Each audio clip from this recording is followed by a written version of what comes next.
WikiLeaks did it again. The worldwide whistleblower organization shocked the CIA and released 8,000 documents that highlight domestic spying programs. The revealed documents provide details of the CIA's global covert hacking program, including alleged weaponized microphone exploits that use products like Apple's iPhone, Google's Android, and Microsoft Windows, as well as Samsung TVs. The CIA program in question is part of its growing and important cybersecurity race with the world. As a result, federal criminal investigation has been opened into WikiLeaks' publication of Vault 7 that disclosed alleged CIA hacking operations. But does this new release help or hinder U.S. national security? And does the leak provide confirmation that U.S. constitutional liberties are being violated?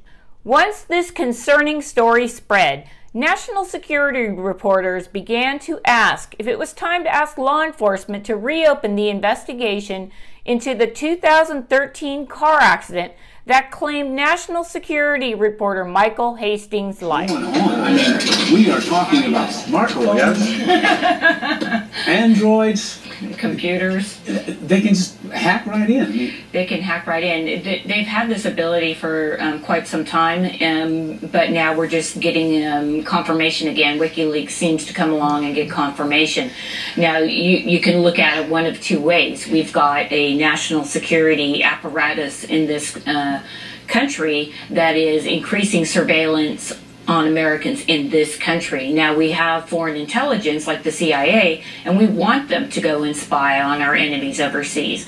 But I think what you're seeing with organizations like the ACLU, EFF, Electronic Frontier Foundation, and others, they are looking at it saying, look, you're infringing on the rights of American citizens, and you should not have that ability to spy on American citizens. Kimberly, one of the things that they are infringing on from this report is that WikiLeaks says that one document actually revealed that the CIA or some of the federal agencies here have the ability to remotely control your car.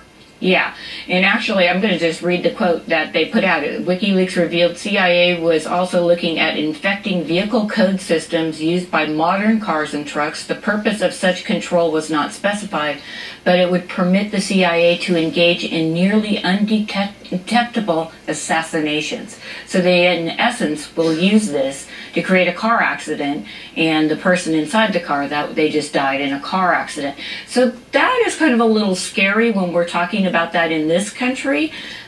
We all drive to work, we all drive to, our families and get around, and the thought that a foreign government or our own government possibly has the technology to take over the vehicle and do what they will. And you said these cars date back up to 1994. Yeah, the ability goes, you have to have a car older than 1994, and if you have a car newer than 1994, presumably this can take place, which, kind of refers back to a story that we covered here on San Diego 6 with Michael Hastings, the national security journalist that was killed in a car accident up in Los Angeles.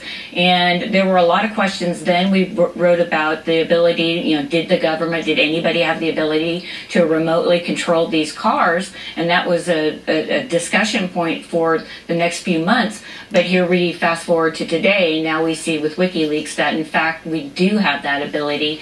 And again, we have a national security protocol in place, and we need to protect ourselves. But these types of leaks also, put doubt in the mind of Americans, and this definitely plays in the hands of Russia when you look at things like this. If you can't trust your government, then you're not going to be able to move forward as a united country. So with these kind of leaks, you're seeing that. Throw you for a little curve here. Let's talk about Julian Assange. Here he is, still in South America, presidential elections going on down there. They want to get rid of him. They are sick and tired of him in the country. What happens to this guy? Is he still the puppeteer? Is he still controlling everything? Yeah, I mean, he's WikiLeaks, and he's sitting in the Ecuadorian embassy in London right now. And if he were to step foot outside the embassy, then the Swedes, or he's, you know, up on charges, and the United States presumably now is going to want to go after him and have him extradited back to this country, because, I mean, he is releasing a lot of the information. He considers himself a national and a worldwide whistleblower status, which, you know, it is true. But what we need to find out with this is who's giving him this information. Is it someone inside the CIA that let this go? Or was this hacked remotely, and are we not protecting our most protected secrets properly? There are a lot more, all these stories, more questions than answers, and it always seems to be the case. Certainly does. Kimberly Dvorak, our Yeah. CW6 contributor, we thank you so much Thank once you. again for joining us.